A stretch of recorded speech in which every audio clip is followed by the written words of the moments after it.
안녕하십니까? 오늘 이 자리에서 우리는 중요한 질문 하나를 함께 던져보고자 합니다. 바로 왜 트랙터 사고가 반복되는가? 입니다. 트랙터는 우리 농업 현장에서 없어서는 안 될 중요한 장비이지만 안타깝게도 해마다 많은 사고가 발생하고 있습니다.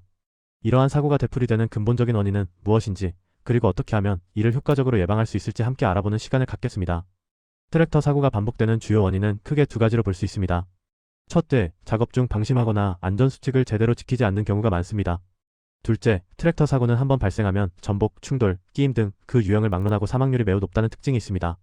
오늘 교육의 핵심은 바로 여기에 있습니다.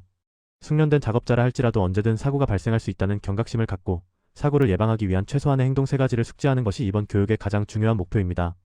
첫 번째 사고 유형은 전복 사고입니다. 이는 트랙터 사고 중에서도 가장 치명적인 유형으로 꼽힙니다.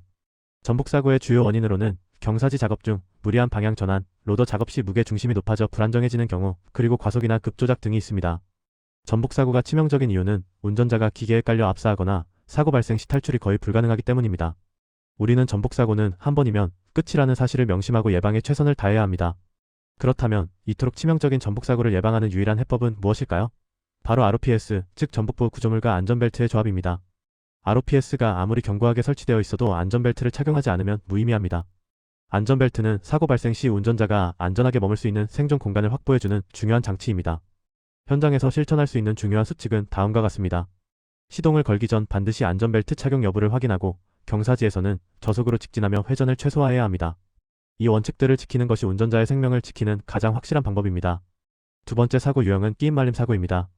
이 사고는 주로 PTO 회전축 주변 작업 중 발생하며 톱개가 제거된 상태에서 장갑이나 작업복이 말려 들어가는 경우가 많습니다. 이러한 사고를 예방하기 위해 절대 금지해야 할 행동들이 있습니다. 회전 중인 기계에 절대 접근하지 마시고 착동 중에는 임의로 점검하려 하지 마십시오. 기본 수칙으로는 PTO 덮개를 항상 정상적으로 장착하고 점검이 필요할 때는 반드시 기계를 정지시킨 후 안전하게 진행하는 것입니다. 세 번째 사고 유형은 도로 이동 중 사고입니다. 트랙터가 농로를 이동하거나 국도로 진입할 때 발생하는 사고도 무시할 수 없습니다. 주요 원인으로는 야간 작업 시 식별 불량, 방향 지시 등 미사용, 그리고 일반 차량의 속도를 오판하는 경우가 있습니다. 이러한 사고를 예방하기 위한 행동으로는 후미 반사판과 등하 장치를 항상 점검하고 농로나 국도 진입 시에는 반드시 저속으로 주행해야 합니다.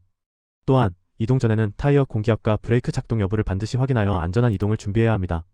트랙터 작업 전 반드시 확인해야 할 5가지 사항을 다시 한번 강조드립니다. 첫째, 안전벨트와 ROPS 상태를 확인하십시오. 둘째, 브레이크와 조향 장치가 정상적으로 작동하는지 점검하십시오. 셋째, PTO 덮개가 제대로 장착되어 있는지 확인하십시오. 넷째, 타이어의 공기압과 마모 상태를 확인하십시오. 마지막으로 작업 환경, 즉 경사도와 노면 상태를 미리 확인하는 것이 중요합니다. 사고 예방은 작업 전단 1분의 실천에서 시작됩니다. 이제 여러분께 질문 드립니다. 오늘 이후 반드시 지킬 안전행동 한 가지는 무엇일까요? 트랙터 사고는 운이 아닌 선택의 결과입니다. 안전은 습관이 될 때 비로소 사고가 감소한다는 것을 기억해 주십시오.